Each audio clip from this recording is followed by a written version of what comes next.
കോഴികൾക്ക് വെള്ളം കൊടുക്കുന്ന ഈ ഒരു അടപ്പിന്റെ വീഡിയോ ഞാൻ മുന്നേ ചെയ്തിട്ടുണ്ടായിരുന്നു. ഈ ഒരു അടപ്പ് ഞാൻ വാങ്ങിയത് കോഴിക്കോട് മിഠായിത്തെരുവിൽ നിന്നാണ്. ഇതിന്റെ വില 10 രൂപയാണ്. അപ്പോൾ കോഴിക്കോടുള്ള ആളുകളാണെങ്കിൽ നിങ്ങൾ മിഠായിത്തെരുവിൽ പോയാൽ 10 രൂപയ്ക്ക് നിങ്ങൾക്ക് ഈ ഒരു അടപ്പ് വാങ്ങാവുന്നതാണ്. ഞാനിത് വാങ്ങിയത് ഈ കാണുന്ന ഷോപ്പില്ലേ, ഈ കാണുന്ന ഷോപ്പ് എന്നല്ല, ഇതുപോലെ ഒരുപാട് ഷോപ്പുകൾ മിഠായിത്തെരുവിലുണ്ട്. ഏതെടുത്താലും 10 രൂപ 20 രൂപ 30 രൂപ എന്ന് പറഞ്ഞിട്ട് അങ്ങനെ ഒരു ഷോപ്പിൽ നിന്നാണ് ഞാൻ ഈ ഒരു അടപ്പ് വാങ്ങിയിട്ടുള്ളത്. അവിടെ അടപ്പ് മാത്രമല്ല, ഒരുപാട് ഐറ്റംസ് നമുക്ക് വാങ്ങാൻ കിട്ടും. അപ്പം ഞാൻ ഇങ്ങനെ ഒരു വീഡിയോ ചെയ്യാനുള്ളൊരു പ്രധാന കാരണം എന്ന് പറയുന്നത്, ഞാൻ ആ ഒരു വീഡിയോ ചെയ്ത സമയത്ത് എനിക്ക് ഒരുപാട് കമൻസ് വന്നിട്ടുണ്ടായിരുന്നു, ചേച്ചി ഈ ഒരു അടപ്പ് എവിടുന്നാണ് വാങ്ങാൻ കിട്ടുക. അതായത് ഒരുപാട് ആളുകൾ ഓൺലൈനായിട്ട് വാങ്ങിയിട്ടുണ്ട്, പക്ഷെ ഒരുപാട് ആളുകൾക്ക് അവരുടെ നാട്ടിൽ നിന്ന് ഈ ഒരു സംഭവം വാങ്ങാൻ കിട്ടുന്നില്ല, ഏത് ഷോപ്പിലാണെന്നൊന്നും അറിയില്ല എന്നൊക്കെ പറയുന്നുണ്ട്. അങ്ങനെയുള്ളവരെ നമുക്കൊന്ന് സഹായിക്കണ്ടേ? അതിന് ഞാൻ മാത്രം വിചാരിച്ചാൽ പോരട്ടോ, നിങ്ങളും എൻ്റെ കൂടെ നിൽക്കണം. അപ്പം എനിക്ക് നിങ്ങളോട് പറയാനുള്ളത്, നിങ്ങൾ കോഴീനെ വളർത്തുന്നവരായാലും അല്ലാത്തവരായാലും നിങ്ങൾ ഈ ഒരു അടപ്പ് ഏതെങ്കിലും ഷോപ്പുകളിൽ കണ്ടിട്ടുണ്ടെങ്കിൽ നിങ്ങൾ ഈ ഒരു വീഡിയോയുടെ താഴെ കമൻ്റ് ഇടട്ടോ. നിങ്ങൾ ഏതാണ് ജില്ല, അതുപോലെ ഏത് സ്ഥലത്ത്, ഇനിയിപ്പോൾ ഷോപ്പിൻ്റെ പേര് പറഞ്ഞാലും പ്രശ്നമില്ല, നിങ്ങൾ കമൻ്റ് ചെയ്യുക. അപ്പോൾ ഈ ഒരു കമൻ്റ് കാണുന്ന സമയത്ത് ഉറപ്പായിട്ടും അവർക്ക് അവിടെ പോയിട്ട് ഈ ഒരു അടപ്പ് വാങ്ങാൻ സാധിക്കേ. അപ്പോൾ തീർച്ചയായിട്ടും നിങ്ങൾ കമൻറ്റ് ചെയ്യുക. കോഴിക്കോടുള്ള ആളുകളാണെങ്കിൽ നിങ്ങൾ മിഠായിത്തെരുവിൽ പോയാൽ, അതായത് മിഠായിത്തെരുവിൽ ഏത് ഭാഗത്തുള്ള ഷോപ്പാണെന്ന് പറഞ്ഞാൽ, നമ്മുടെ പാളയം ബസ് ഇറങ്ങിയിട്ട് നേരെ റോഡ് ക്രോസ് ചെയ്ത് ആ ഒരു സൈഡിൽ കൂടെയാണ് നിങ്ങൾ വരുന്നതെങ്കിൽ അവിടെ ഇടത്തെ ഭാഗത്തായിട്ട് ഇങ്ങനെ ഏതെടുത്താലും 10 രൂപ 20 രൂപ ഒരു ഷോപ്പുണ്ട്. ആ ഒരു ഷോപ്പ് കഴിഞ്ഞിട്ട് പിന്നെ അടുത്ത് വരുന്ന രണ്ടാമത്തെ ഷോപ്പിൽ നിന്ന് നിങ്ങൾക്ക് ഈ ഒരു അടപ്പ് കിട്ടും കേട്ടോ. പിന്നെ മുന്നോട്ട് ഷോപ്പുണ്ട്, പക്ഷേ അവിടെ നിന്നൊന്നും ഞാൻ ഈ ഒരു സാധനം കണ്ടിട്ടില്ല. ഞാൻ എല്ലാ ഷോപ്പുകളിലും കയറി നോക്കിയിട്ടുണ്ടായിരുന്നു. പിന്നെ എനിക്ക് കൂടുതൽ വീഡിയോ എടുക്കാൻ കഴിയുന്നത് ഭയങ്കര തിരക്കാണ് കേട്ടോ, ആളുകൾ ഒരുപാടുണ്ട്. അപ്പോൾ എല്ലാവരും വീഡിയോയിൽ കുടുങ്ങുമ്പോൾ ഒരു പ്രശ്നമാവണ്ടല്ലോ എന്ന് വിചാരിച്ചിട്ടാണ് ഞാൻ അങ്ങനെ കൂടുതൽ വീഡിയോ എടുക്കാഞ്ഞത്. അപ്പം ഇതുപോലെ ഇപ്പോൾ കോഴിക്കോടുള്ള ആളുകൾക്ക് വാങ്ങാൻ കിട്ടും, പക്ഷേ വേറെയും ഒരുപാട് ജില്ലകളിലുള്ള ആളുകളുണ്ടല്ലോ, അപ്പോൾ അവർക്കൊക്കെ വാങ്ങണമെങ്കിൽ നമ്മളും കൂടി അവരൊന്ന് ഹെൽപ്പ് ചെയ്തേ പറ്റുള്ളൂ. അതുകൊണ്ട് നിങ്ങൾ തീർച്ചയായിട്ടും കമൻറ്റ് ചെയ്യട്ടോ. അതുപോലെ ഒരുപാട് കമൻറ്റ് വരുന്നുണ്ട്, ചേച്ചി കോഴിയുടെ വില ചോദിച്ചിട്ട്, ചേച്ചി 1 മാസമായ കോഴിക്ക് എത്ര വാങ്ങണം, 2 മാസമായ കോഴിക്ക് എത്ര വാങ്ങണം, 3 മാസമായ കോഴിക്ക് എത്ര വാങ്ങണം എന്നൊക്കെ ചോദിച്ചിട്ട് ഒരുപാട് കമൻറ്റ്സ് എനിക്ക് വരുന്നുണ്ട്. അതിനും കൂടി ഉള്ളൊരു റിപ്ലൈ ഈ ഒരു വീഡിയോയിൽ തരാമെന്ന് വിചാരിച്ചു.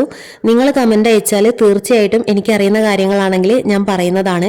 പിന്നെ കോഴിയുടെ വില എന്ന് പറയുന്നത് ഓരോ സ്ഥലത്തും വ്യത്യസ്തമായിരിക്കും കേട്ടോ. എൻ്റെ നാട് കോഴിക്കോടാണ്. അപ്പം എൻ്റെ ഈ ഒരു ഏരിയ എന്ന് പറയുന്നത് അത്യാവശ്യം കോഴിക്ക് വിലയുണ്ട്. അതായത് ഞങ്ങളുടെ നാട്ടിൽ 1 കിലോ നാടൻ പൂവന് 350 to 300 to 350 1 kg കിട്ടുക. പക്ഷെ നിങ്ങളുടെ നാട്ടിൽ അങ്ങനെ ആവണമെന്നില്ല, ഒരു പക്ഷേ 250 to 300 ആവാം. അപ്പം എപ്പോഴും കോഴീനെ വളർത്തുന്ന ആളുകൾ നിങ്ങളുടെ ആ ഒരു പരിസരം, ആ ഒരു ഏരിയയിലുള്ള വിലകളൊക്കെ ജസ്റ്റ് ഒന്ന് അന്വേഷിച്ച് നോക്കുക. അതായത് നമ്മളിപ്പോൾ ഒരു കേക്ക് ബേക്ക് ചെയ്യുന്ന ആളുകളാണെങ്കിൽ നമ്മൾ ജസ്റ്റ് അടുത്തുള്ള ഷോപ്പുകളിൽ അതുപോലെ ബേക്കറികളിലൊക്കെ നമ്മൾ ചോദിച്ച് നോക്കല്ലോ. പിന്നെ നമുക്ക് എന്തായാലും നമ്മുടെ സർക്കിളിൽ കുറച്ച് ഫ്രണ്ട്സുകളുണ്ടാവും ഈ കേക്ക് സെയിൽ ചെയ്യുന്ന ആളുകൾ, അപ്പോൾ അവരോടൊക്കെ നമ്മൾ വില ചോദിക്കില്ലോ. അതുപോലെ തന്നെയാണ് നിങ്ങൾ കോഴീനെ വളർത്തുന്ന ആളുകളാണെങ്കിൽ ഒരു 2-3 കോഴീനെ വളർത്തുന്ന ആളുകളായിട്ട് നിങ്ങൾക്ക് ചെറിയൊരു ഫ്രണ്ട്ഷിപ്പ് ഉണ്ടായിരിക്കണം. എന്നിട്ട് അവരോടും കൂടി ചോദിക്കുക. അപ്പോൾ നിങ്ങൾക്ക് ഏകദേശം മനസ്സിലാവും. പിന്നെയെന്ന് പറഞ്ഞാൽ എൻ്റെ ഒരു റേറ്റും കാര്യങ്ങളും ആയിരിക്കില്ല നിങ്ങളുടെ നാട്ടിൽ, പക്ഷേ ഞാൻ പറയുന്നത് എൻ്റെ നാട്ടിലെ റേറ്റ് ആയിരിക്കും കേട്ടോ. ഒരു പക്ഷേ അത് നിങ്ങൾക്ക് കൂടുതലായിരിക്കാം അല്ലെങ്കിൽ കുറവായിരിക്കാം. അതുകൊണ്ട് ഞാൻ നിങ്ങളൊരു കോഴിയുടെ വില ചോദിച്ചു, ഞാനൊരു 500 എന്ന് പറയുമ്പോഴത്തേക്ക് നിങ്ങൾ കൊണ്ടുപോയിട്ട് 500 തന്നെ കൊണ്ടുപോയി കൊടുക്കരുത്. നിങ്ങൾ ജസ്റ്റ് അടുത്തൊക്കെ ഒന്ന് അന്വേഷിച്ച് നോക്കുക, എന്നിട്ട് വേണം ചെയ്യാനായിട്ട്. നിങ്ങൾ എപ്പോൾ എന്നോട് ചോദിച്ചാലും, ചോദിക്കുന്നതിനൊന്നും എനിക്കൊരു പ്രശ്നമില്ല കേട്ടോ, റിപ്ലൈ തരുന്നതിനൊന്നും എനിക്കൊരു പ്രശ്നമില്ല. നിങ്ങൾ കമൻ്റൊക്കെ അയക്കുന്നത് കാണുമ്പം എനിക്ക് സന്തോഷം മാത്രമേ ഉള്ളൂ. അപ്പം നിങ്ങൾ ജസ്റ്റ് എന്നോട് ചോദിക്കുന്നതോടൊപ്പം തന്നെ നിങ്ങൾ അടുത്തൊക്കെ ഒന്ന് അന്വേഷിച്ച് നോക്കുക, എന്നിട്ട് വേണം കോഴികളെ കൊടുക്കാനായിട്ട്. ഞങ്ങളുടെ ഈ ഒരു ഭാഗത്തെ ഏകദേശ റേറ്റും കാര്യങ്ങളൊക്കെ ഞാൻ പറഞ്ഞുതരാം. അതായത് ഇപ്പോൾ വിരിഞ്ഞ കുഞ്ഞുങ്ങളാണെങ്കിൽ 40 കൊടുക്കുന്ന ആളുകളുണ്ട്, 50 കൊടുക്കുന്നതുണ്ട്, 60 കൊടുക്കുന്നതുണ്ട്. പിന്നെ ഒരു മാസം പ്രായമായ കുഞ്ഞുങ്ങളെ 100 രൂപയ്ക്ക് കൊടുക്കുന്ന ആളുകളുണ്ട്, 120 150 വരെയൊക്കെ കൊടുക്കുന്നതുണ്ട് കേട്ടോ. പിന്നെ ഇപ്പോൾ 3 മാസമൊക്കെ ആയതാണെങ്കിൽ 350 to 400 രൂപയ്ക്കൊക്കെ കൊടുക്കുന്നുണ്ട്. ചില ആളുകളില്ലേ ഈ മുട്ടയിടാനായ പിടക്കോഴി ഉണ്ടല്ലോ, അതിന് 500 വാങ്ങുന്ന ആളുകളുണ്ട്. ചില ആളുകൾ 400 450 ആ ഒരു റേറ്റിൽ കൊടുക്കുന്ന ആളുകളുണ്ട്. പിന്നെ മുട്ട ഇട്ട കോഴികൾക്ക് 600 to ചില ആളുകൾ 800 കൊടുക്കുന്നുണ്ട് കേട്ടോ. ഞാൻ ഇതുവരെയായിട്ടും 600 പോലും അതായത് മുട്ടയിടുന്ന കോഴികളെ കൊടുത്തിട്ടില്ല. മുട്ടയിടുന്ന കോഴികളെ ഞാൻ അങ്ങനെ പൊതുവേ അങ്ങനെ ഇങ്ങോട്ട് കൊടുക്കാറില്ല കേട്ടോ. അങ്ങനെ കൊടുക്കുന്നുണ്ട്. പിന്നെ പൂവൻ കോഴികളാണെങ്കിൽ കിലോ 350, 300 ആ ഒരു റേറ്റിലും കൊടുക്കുന്നുണ്ട്. അത് നാടൻ കേട്ടോ. മറ്റേ നമ്മുടെ ഗ്രാമശ്രീ, ഗ്രാമപ്രിയ ആ ഒരു മോഡൽ, ആ ഒരു ഇനത്തിൽപ്പെട്ട പൂവൻ കോഴികളാണെങ്കിൽ കുറച്ചും കൂടി റേറ്റ് കുറയും. നാടൻ കോഴികൾക്കാണ് കുറച്ചും കൂടി വില കൂടുതൽ. പിന്നെ കോഴിയുടെ ഇനത്തിനനുസരിച്ച് മാറ്റം വരും. അതായത് സൊണാലി, പുള്ളിക്കോഴികൾ, ചില ആളുകൾ പുള്ളിയുള്ള കോഴികൾക്കൊക്കെ റേറ്റ് കൂടുതൽ വാങ്ങുന്നുണ്ട്. ഞാൻ പിന്നെ എനിക്കിപ്പോൾ പുള്ളിയായാലും കളറായാലും എൻ്റെ അടുത്തെല്ലാം നാടൻ കോഴികളാണ്. അപ്പം ഞാൻ എല്ലാവർക്കും ഒരേ റേറ്റ് തന്നെയാണ് വാങ്ങാറ്. അപ്പോൾ കോഴികൾക്ക് പുള്ളിയുണ്ട്, പൂവുണ്ട് എന്ന് വിചാരിച്ചിട്ട് ഞാൻ അങ്ങനെ എക്സ്ട്രാ അതിൻ്റെ പേരും പറഞ്ഞ് ഞാൻ ഒരിക്കലും വാങ്ങാറില്ല. അത് മാത്രമല്ല, നമ്മളെടുത്ത് കോഴീനെ വാങ്ങാൻ വരുന്നവരെ ഒരിക്കലും നമ്മൾ വില പറഞ്ഞ് കൊല്ലാൻ പാടില്ലല്ലോ. അപ്പം നമുക്കറിയാം നമ്മൾ കോഴീനെ വളർത്തുമ്പം അതിന് എത്രത്തോളം ചിലവായി എന്നുള്ളതും അതിന് ഏകദേശം എത്ര വാങ്ങണം എന്നുള്ളതും നമുക്കറിയാം. നമുക്ക് നഷ്ടം വരാനും പാടില്ല. അവർ വീണ്ടും നമ്മളെടുത്തൊരു കസ്റ്റമറായിട്ട് വരികയും വേണം. ആ ഒരു രീതിയിൽ വേണം നമ്മളെപ്പോഴും കോഴീനെ സെയിൽ ചെയ്യാനായിട്ട്. നമുക്ക് നഷ്ടം വരാനും പാടില്ല. ഈ മാസത്തിനൊരു പ്രത്യേകത ഉണ്ട്. കോഴികൾ അത്യാവശ്യം നന്നായിട്ട് സെയിലായി പോകുന്ന ഒരു മാസമാണിത്, കർക്കിടക മാസം. ഈ ഒരു മാസത്തിലാണ് നമുക്ക് കർത്തവാവ് വരുന്നത്. അന്ന് പൂവൻ കോഴികൾ നേർച്ച കൊടുക്കും, ചില വീടുകളിലൊക്കെ നേർച്ച കൊടുക്കും, അതുപോലെ ഗുളികന് കൊടുക്കും. പിന്നെ ഈ ഒരു മാസം കോഴിമരുന്ന് ഒരുപാട് ആളുകൾ, കർക്കിടക മാസമൊക്കെ ആണല്ലോ, അപ്പോൾ മരുന്നൊക്കെ കഴിക്കുന്ന ആളുകളുണ്ടാവും. അങ്ങനെയും ഒരുപാട് സെയിലായി പോകും. മരുന്ന് കഴിക്കുക പെടക്കോഴികളാണ് കേട്ടോ. അപ്പോൾ നിങ്ങൾ കോഴീനെ വളർത്തുന്ന ആളുകളൊക്കെ ആണെങ്കിൽ ഈ ഒരു മാസം നിങ്ങൾ തീർച്ചയായിട്ടും നിർബന്ധമായിട്ട് നിങ്ങൾ സ്റ്റാറ്റസ് വെക്കുക. പെടക്കോഴികളതും വെക്കുക, പൂവൻ കോഴികളതും വെക്കുക. കാരണം മരുന്ന് കഴിക്കാനായിട്ട് കോഴികൾ അന്വേഷിച്ച് നടക്കുന്ന ഒരുപാട് ആളുകളുണ്ടാവും. അപ്പോൾ നിങ്ങൾ നിർബന്ധമായിട്ടും സ്റ്റാറ്റസ് വെക്കുക കേട്ടോ. പിന്നെ അറിയുന്ന ആളുകളോടൊക്കെ പറയാം, ആരെങ്കിലും മരുന്ന് കോഴിക്ക് അന്വേഷിക്കുന്നുണ്ടെങ്കിൽ എൻ്റെ അടുത്തുണ്ടെന്ന് പറയാം. അപ്പോൾ ഞാനിവിടെ പറയാൻ കാരണം എന്താണെന്ന് വെച്ചാൽ, ചില ആളുകളെ മരുന്ന് കോഴിക്ക് വന്നാൽ അവരോട് 200 രൂപ ടു 300 വരെയൊക്കെ കൂട്ടി വാങ്ങും. അങ്ങനെ ഞാൻ കേട്ടിട്ടുമുണ്ട്. എന്താ പറയുക, എനിക്കറിയാം അങ്ങനെ സെയിൽ ചെയ്യുന്ന ആളുകളെയും എനിക്കറിയാം.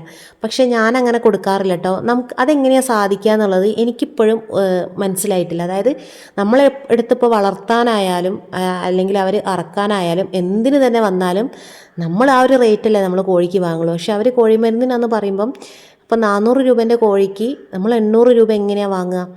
അത് എനിക്കിപ്പോഴും മനസ്സിലായിട്ടില്ല. അപ്പോൾ അറിയുന്ന ആളുകളുണ്ടെങ്കിൽ നിങ്ങളൊന്ന് കമൻറ്റ് ചെയ്യാം കേട്ടോ. അപ്പം ഇപ്പം ചെയ്യുന്ന ആളുകൾ ചെയ്യുന്നൊരു പരിപാടി എന്ന് പറഞ്ഞാൽ, അവർ വീട്ടിൽ വന്നാൽ കോഴിമരുന്നിനാന്ന് പറയില്ല.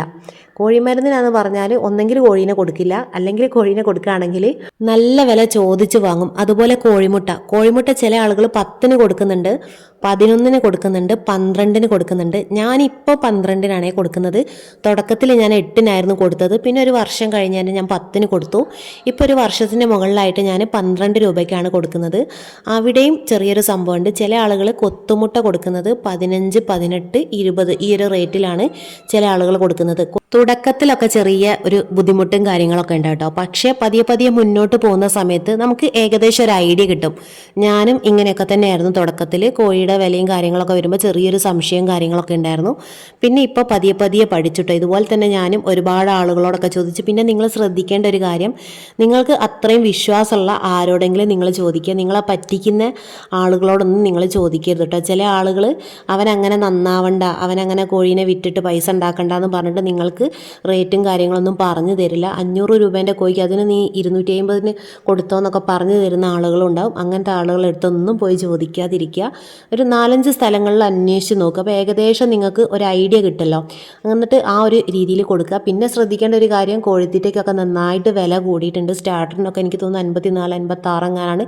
തീറ്റയ്ക്ക് നന്നായിട്ട് വില കൂടിയിട്ടുണ്ട്. അതുകൊണ്ട് കോഴിക്കും ഇപ്പം അത്യാവശ്യം വിലയുണ്ട്. അതുകൊണ്ട് നിങ്ങൾ കോഴി വിറ്റ് പോകണമല്ലോ എന്ന് വിചാരിച്ചിട്ട് നിങ്ങൾ കിട്ടുന്ന വിലയ്ക്ക് കൊടുക്കാതിരിക്കുക കേട്ടോ.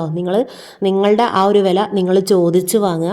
അപ്പോൾ ഇന്നത്തെ വീഡിയോ ഇത്രയൊക്കെ തന്നെയുള്ളൂ. പറഞ്ഞത് മറന്നു പോകണ്ട. വെള്ളം കൊടുക്കുന്ന ആ ഒരു അടപ്പ് നിങ്ങളുടെ സ്ഥലത്ത് എവിടെയെങ്കിലും ഉണ്ടെങ്കിൽ നിങ്ങൾ കമൻറ്റ് ചെയ്യുക. അതുപോലെ കോഴിയുടെ വിലയും കാര്യങ്ങളും നിങ്ങൾ ചോദിച്ചോളൂ കേട്ടോ. എന്ത് ചോദിച്ചാലും എനിക്കറിയുന്ന കാര്യങ്ങളാണെങ്കിൽ തീർച്ചയായിട്ടും ഞാൻ കമൻറ്റ് ചെയ്യുന്നതാണ്. ഓക്കെ.